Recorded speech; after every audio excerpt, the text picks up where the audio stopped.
باقی لوگ سے دعوت دینا چاہیے. یہ قرآن ہمیں سمجھا رہا ہے, ہمیں سکھا رہا ہے کہ آپ باقی لوگوں کو یہ دعوت پہنچاؤ. تعالوا الی کلمۃ سواء بیننا و بینکم, آؤ ہم اس بات کی طرف جو آپ اور ہم میں یکساں ہے. سب سے پہلی بات اللہ نعبد الا اللہ, کہ ہم صرف ایک اللہ کی عبادت کرتے. اس آیت کے پہلے ذکر آتا ہے یا اہل کتاب, یہود اور نصارہ کے لیے, لیکن یہ آیت سارے غیر مسلمان پہ لاگو ہے. صرف غیر مسلمان نہیں, اگر مسلمان میں بھی اختلاف ہے, ہمارے وہاں کئی گروہ ہے, کئی فرقے ہیں, کئی ادارے ہیں, اگر اختلاف ہے تو اللہ تعالیٰ فرماتے تعالوا الی کلمۃ سواء بیننا و بینکم, آؤ ہم اس بات کی طرف جو آپ اور ہم میں یکساں ہے. ہم مسلمان آپس میں وہ 2%, 3%, 4% جو اختلاف ہے اس کے اوپر جھگڑا کرتے. ہمیں یکسانیت پہ آنا چاہیے. اللہ تعالیٰ فرماتے, اور میں اس تقریر کی شروعات میں تلاوت کی اور امام صاحب نے وہ آیت کی تلاوت کی, سورہ عمران سورہ نمبر 3 آیت نمبر 103, وَاعْتَصِمُوا بِحَبْلِ اللَّهِ جَمِيعًا وَلَا تَفَرَّقُوا, وَاعْتَصِمُوا بِحَبْلِ اللَّهِ جَمِيعًا وَلَا تَفَرَّقُوا, کہ آؤ ہم اس بات کی طرف, وَاعْتَصِمُوا بِحَبْلِ اللَّهِ جَمِيعًا وَلَا تَفَرَّقُوا, کہ ہم اللہ کی رسی کو مضبوطی سے پکڑے اور آپس میں نہ بٹے. اللہ کی رسی کیا ہے؟ قرآن اور صحیح حدیث. اور اللہ تعالیٰ فرماتے سورہ نساء میں سورہ نمبر 4 آیت نمبر 59 میں, اطیعوا اللہ و اطیعوا الرسول, اللہ کی اطاعت کرو, اللہ کے رسول کی اطاعت کرو, اور اس کی اطاعت کرو اولی الامر, جس کو اللہ تعالیٰ نے امر بنایا.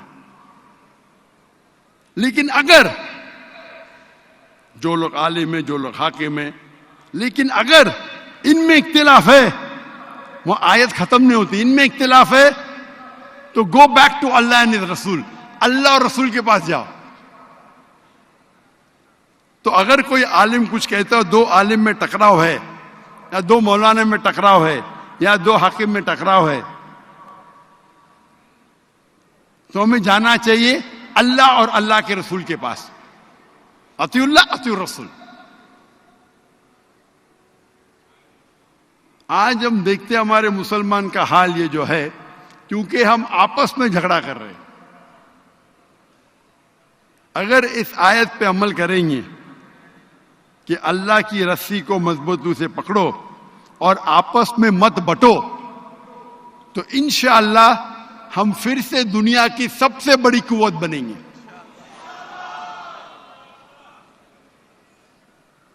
ہم جب دیکھتے ہیں اللہ کے رسول کے وقت, خلفاء راشدین کے وقت, صحابہ کے دور میں مسلمان کم تھے لیکن طاقتور تھے.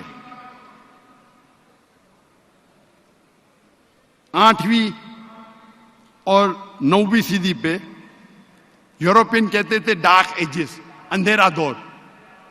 کس کے لیے؟ وہ فرنگی کے لیے, مسلمان کے لیے نہیں. مسلمان دنیا کے چوٹی پہ تھے. اگر کس کو سائنس سیکھنا تھا تو لازم تھا وہ عربی سیکھے, کیونکہ مسلمان چوٹی پہ تھے. آج مسلمان کی تعداد 25% سے زیادہ ہے. 8 بلین میں سے 2 بلین مسلمان ہیں. 2 بلین. اپنی حالات کیا ہے؟ ہم پیٹے جا رہے, ہم کو لوگ فٹ بال کی طرح استعمال کر رہے, اور ہم منہ بھی نہیں کھول سکتے. کیا حال ہے ہمارا غزہ میں؟ لائف جینوسائیڈ, پورے لوگ کا قتل ہو رہا ہے, اور دنیا بھر میں لائف ٹیلی کاسٹ, اور ہم کچھ کر بھی نہیں سکتے کیونکہ ہم جھاگ کی طرح ہے, اللہ کے رسول فرماتے ہیں. اور یہ حالات مسلمان کی ہے کیونکہ ہم قرآن مجید سے دور ہو رہے ہیں. اگر ہم پھر سے قرآن مجید پہ عمل کرنے لگے, اللہ اور اللہ کے رسول کے بعد پہ عمل کرنے لگے, انشاءاللہ ہم دنیا میں پھر سے نمبر 1 ہوں گے, انشاءاللہ.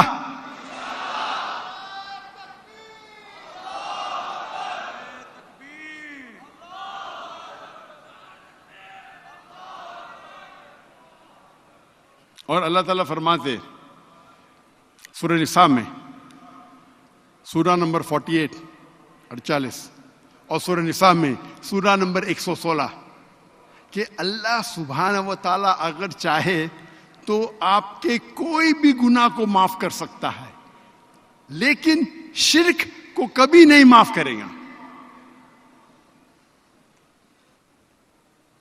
کیونکہ شرک سب سے بڑا گناہ ہے.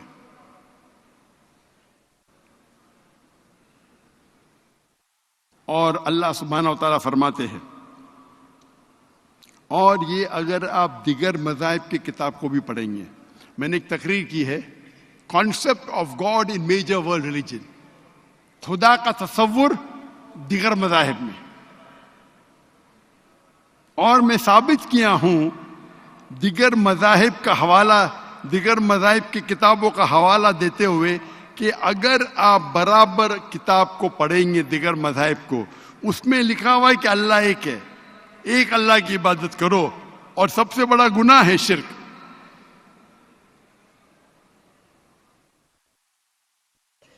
اللہ تعالیٰ فرماتے سورہ حج میں سورہ نمبر 22 آیت نمبر 73,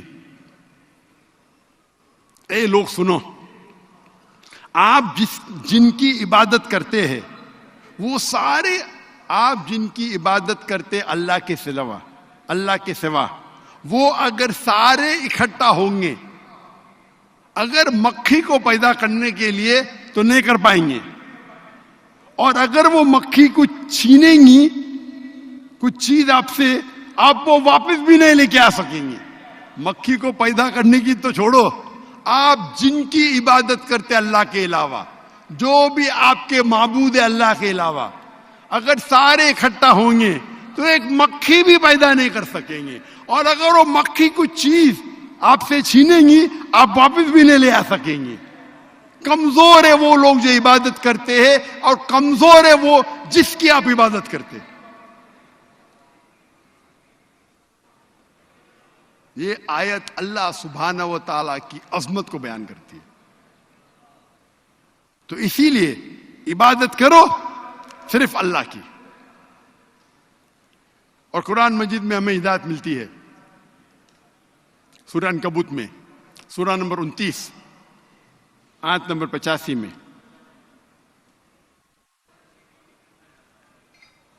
کہ آپ تلاوت کرو اللہ کی کتاب کا, اور صلاح کو قائم کرو. صلاح بے شک آپ کو بے شرمی سے بچاتا ہے اور غلط کام کرنے سے بچاتا ہے. صلاح اسلام کا دوسرا پلر ہے.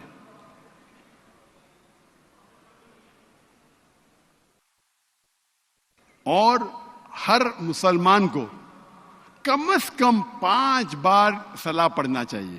جس طریقے سے اچھے صحت کے لیے 3 بار کھانا کھانا چاہیے, اسی طریقے کے لیے روح کے لیے کم از کم 5 بار صلاح پڑھنا ضروری ہے, نماز پڑھنا ضروری ہے. میں نے ایک تقریر کی ہے جس کا موضوع ہے صلاح the programming towards righteousness. نماز آپ کو پروگرام کرتی ہے اچھے کام کرنے سے. وہ لمبی تقریر ہے. اور کم از کم 5 بار نماز پڑھنا ہر مسلمان کے لیے فرض ہے, اور بہتر ہے کہ مسجد میں پڑھے جماعت کے ساتھ. قرآن مجید میں اس کا ذکر ہے کہ 5 بار نماز پڑھنا چاہیے. سورہ اسراء میں سورہ نمبر 17 آیت نمبر 78, سورہ طٰہٰ سورہ نمبر 20 آیت نمبر 130, اور سورہ روم سورہ نمبر 30 آیت نمبر 17 اور 18.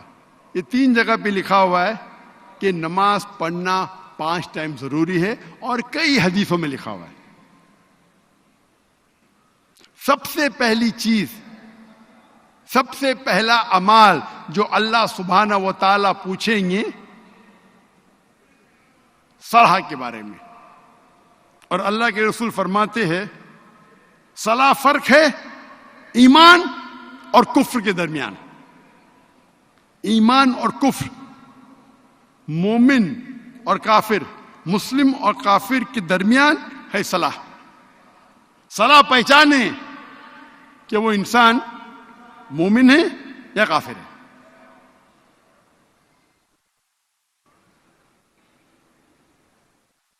اور صلاح مسجد میں 5 ٹائم پڑھنا کچھ علماء کہتے ہیں کہ فرض کفایہ ہے، کچھ کہتے ہیں فرض عین ہے. لیکن اگر آپ نماز مسجد میں پڑھیں گے با جماعت تو اس دنیا اور آخرت کے لیے آپ کے لیے بہت فائدہ مند ہے، کیونکہ وہ آپ کو سیدھا راستہ دکھاتا ہے، ہدایت دیتا ہے.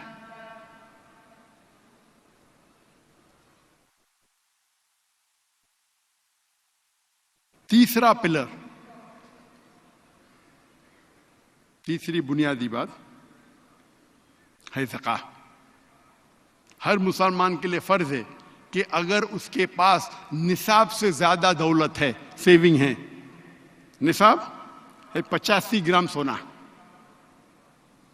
85 گرام سونا آج میں چیک کیا، 85 گرام سونا کی قیمت آج پاکستان میں ہے 20,18,580 روپئے. آج کی تاریخ فلکچویٹ ہوتا ہے.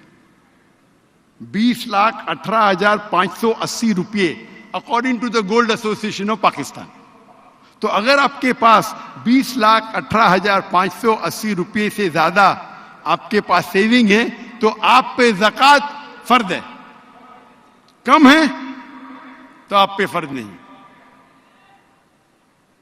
اور 2.5% ہر مسلمان جس کے پاس نصاب سے زیادہ دولت ہے، سیونگ ہے، اس کے لیے 2.5% ہر سال، ہر قمری سال فرض ہے. اگر ہر انسان، دنیا کے ہر انسان اگر زکوٰۃ دینا شروع کریں گے تو دنیا میں غربت رہے گی نہیں. کوئی بھی انسان بھوک کے وجہ سے نہیں مرے گا.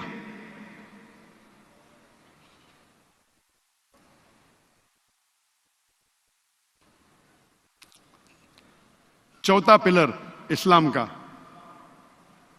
صوم، روزہ. ہر مسلمان کو 1 مہینہ پورے رمضان کے مہینے فجر کے وقت کے پہلے سے لے کے مغرب کے وقت تک کے اسے پانی کھانا اور سیکس سے پرہیز کرنا ہے. اور اللہ تعالیٰ فرماتے سورہ بقرہ میں سورہ نمبر 2 آیت نمبر 183 میں 183 میں، روزہ آپ کے لیے فرض کیا گیا جس طریقے سے پہلے اوپر فرض کیا گیا تھا، تاکہ آپ تقوی حاصل کر سکو. اللہ تعالیٰ فرماتے ہیں اگر آپ روزہ رکھیں گے تو آپ کا تقوی بڑھے گا.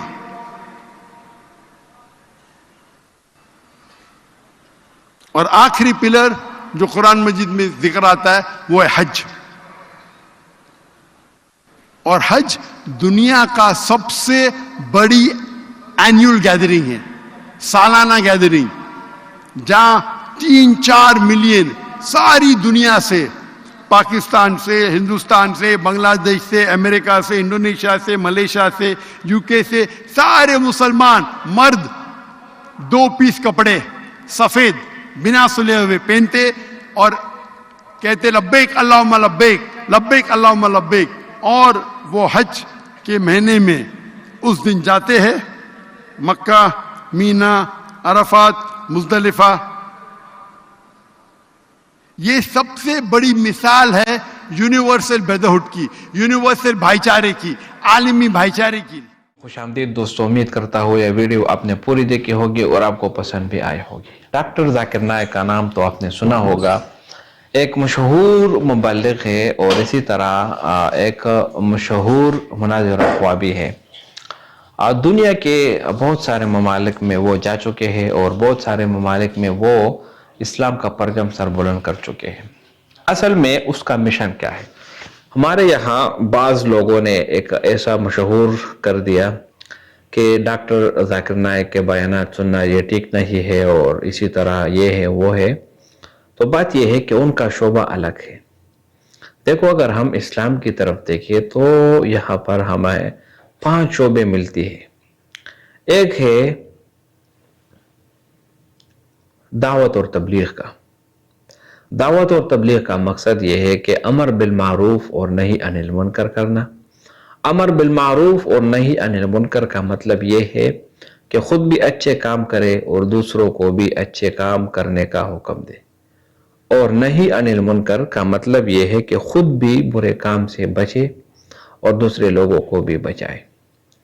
اور دعوت اور تبلیغ کے سلسلے میں ایسی بہت ساری آیتیں قرآن مجید میں بھی موجود ہے اور اسی طرح احادیث مبارکہ میں بھی ہے۔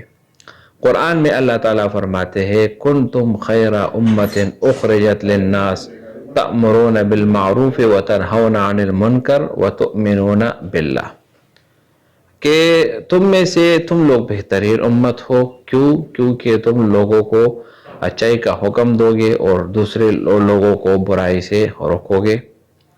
تو امر بالمعروف اور نہی عن المنکر کا ثبوت یہاں اس آیت سے بھی ملتی ہے کہ اللہ تعالیٰ نے اس امت کی جو تعریف کی ہے وہ اس وجہ سے کی کہ وہ امر بالمعروف اور نہی عن المنکر یہ کریں گے۔ اسی طرح رسول اللہ صلی اللہ علیہ وسلم کو آخری نبی ماننا، یعنی یہ ہمارا یقین ہے اور یہ ہمارے ایمان کا لازمی جز ہے، جس میں ہم یہ اقرار کرتے ہیں کہ اللہ تعالیٰ کے آخری نبی کون ہے؟ وہ حضرت محمد صلی اللہ علیہ وسلم ہے۔ اور اسی کی طرف قرآن میں بھی ارشاد ہے ما کان محمد ابا احد من رجالکم ولکن رسول اللہ وخاتم النبیین، کہ تم میں سے کوئی جو ہے نا محمد کسی کے باپ نہیں تم میں سے، لیکن وہ اللہ کے رسول ہے اور خاتم النبیین ہے۔ اب خاتم النبیین کا مطلب کیا ہے؟ اب خاتم النبیین کا مطلب یہ ہے کہ وہ اللہ کے آخری نبی ہے اور آخری رسول ہے، یعنی انبیاء کو ختم کرنے والا، یعنی اس کے بعد کسی بھی شکل میں اور کسی بھی شکل میں یا کسی بھی طریقے پر کوئی دوسرا پیغمبر نہیں آئے گا۔ اور اس سے وہ لوگ بھی خارج ہو گئے جو کہ رسول اللہ صلی اللہ علیہ وسلم کے بعد کسی دوسرے نبی کو کسی بھی شکل میں مانتے ہوں، وہ لوگ بھی مسلمان کے نام سے نکل گئے۔ اور یہاں پر میں شکر گزار ہوں پاکستان کے آئین کا بھی 1973، جس میں پاکستان نے جتنے بھی قادیانی کے ماننے والے ہیں ان کو اقلیت میں غیر مسلم قرار دے دیا گیا۔ اور اسی طرح جب آپ شناختی کارڈ بنواتے ہیں، جب آپ ناظرہ دفتر جاتے ہیں تو وہاں پر بھی یہی چیز جو ہے نا یہ بہت ہی زبردست ہے، جس میں یہ آپ سے یہ حلف لیا جاتا ہے کہ آپ یہ اقرار کرتے ہیں کہ آپ جو ہے نا رسول اللہ صلی اللہ علیہ وسلم کو آخری نبی یعنی خاتم النبیین مانتے ہیں۔ تو بھائیو دوستو، رسول اللہ صلی اللہ علیہ وسلم کو آخری نبی ماننا اور اسی طرح رسول اللہ صلی اللہ علیہ وسلم کو آخری رسول ماننا یہ ہمارے ایمان کا حصہ ہے۔ تو اسلام میں سے جو راستے ہیں دین کے، اس میں ایک دعوت اور تبلیغ ہے، دوسرا جہاد ہے۔ جہاد کا معنی ہے اعلاء کلمت الحق، یعنی اللہ کے دین کو سربلند کرنا اور اس کے لیے کوششیں کرنا۔ اگر کوئی غیر مسلم آپ کے ملک پر حملہ کرنا چاہے یا آپ کے اسلام کو نقصان پہنچانا چاہتا ہے تو آپ اس کو روکیں اور اس کے خلاف آپ کوشش کریں، اسی کو جہاد کہتے ہیں۔ اسی طرح درس و تدریس یہ بھی ایک راستہ ہے، یہ بھی ایک راستہ ہے اللہ کے دین کو آگے پہنچانے کا، یعنی آپ خود قرآن سیکھیں اور دوسروں کو سکھائیں، یا خود قرآن کو سکھانے والی جو کتابیں ہیں جس کو صرف اور نحو کہتے ہیں وہ خود سیکھیں اور دوسرے کو سکھائیں۔ خیرکم من تعلم القرآن وعلمہ، اسی طرح درس و تدریس کے بعد جو چوتھا راستہ ہے وہ ہے تصوف. اور تصوف یہ ہے کہ روحانی علاج، آپ کا کوئی ایک روحانی علاج کرنے والا ہو. جس طرح انسان کو بیماری لگتی ہے، جسمانی بیماری، کبھی آپ کے سر میں درد ہوتا ہے، کبھی آپ کا پیٹ خراب ہوتا ہے، کبھی آپ کے بدن میں جو ہے نا ایک بیماری آ جاتی ہے، تو جس طرح اس کے علاج کے لیے ڈاکٹر کی ضرورت ہوتی ہے، اسی طرح آپ کی جو روحانی بیماری ہے، آپ کی جو روح ہے، اس کو بھی بیماری لگتی ہے. کبھی وہ بیماری اس شکل میں ہو جاتی ہے کہ آپ کو گناہ کرنے سے آپ کو لذت ملتی ہے اور گناہ نہ کرنے سے آپ کو لذت نہیں ملتی. فرض نمازوں کو چھوڑنے میں آپ جو ہے نا آپ سست ہو جاتے ہیں، آپ کے اندر ایک سستی آ جاتی ہے، یہ بھی ایک روحانی بیماری ہے. آپ غیبت کرتے ہیں، چغلی کرتے ہیں، یہ آپ کے زندگی میں بڑھ جائے یا آپ کو یہ گناہ کرنے میں زیادہ مزہ آتا ہو، تو یہ سب روحانی بیماری ہیں. ان سب روحانی بیماریوں کا علاج وہ تصوف کے ذریعے ہی ممکن ہے.